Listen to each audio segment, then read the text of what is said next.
How can I help you today, Craig? Thank you very much, Dr. Rydelnik. And I'd like to thank you also I started giving to chosen people, but I have learned through this all-millennialism to appreciate the remnant and Israel so much more. I have two daughters that have fallen into this belief of the all-millennialism, and I have been trying to, when I have talked to the one, tried to go from the Old Testament just because the promises, so that it's not a metaphor in Revelation or whatever else they want to make it. But Zechariah 8:23, where 10 men will grab a hold of the cloak of a Jew, it distinguishes the Jew from the Gentile in the millennial kingdom. Zechariah 12:10, tribulation pour out on David and all in Jerusalem, distinguishing between Israel and the Gentiles. And instead of having a replacement theology, and millennial Isaiah 65:20, where it's into the millennial kingdom for longer life, but there's still a curse of death, and those that don't make it to 100 are cursed.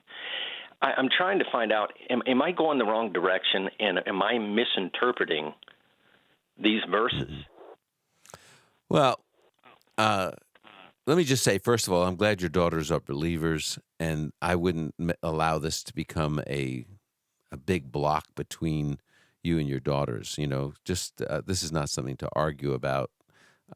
Be grateful that they know the Lord, and that's good news.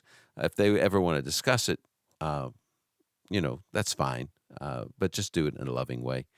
And secondly, you asked the very right question. The difference, I think, between people who are amillennial and those of us who believe in an actual literal earthly kingdom with Israel at the center, well, that has to do with how we read the Bible. I believe that we should read progressively. So we start in the Old Testament, and we allow the Old Testament to inform our understanding of the New Testament. People who are amillennial, what they do is they take the New Testament and they read it back into the Old. So they see the church in the New Testament, and then they see Israel in the Old and say the church is Israel. So it's the direction that they're reading. What you're doing is you're reading the Old Testament, taking it at face value as it was understood by those who wrote it and those who heard it originally. And now when you come to the New Testament, that informs your reading, and it explains what different passages mean in the New Testament. So I think that's the right direction to read it. You're doing fine, Craig. Just make sure that you keep loving those girls.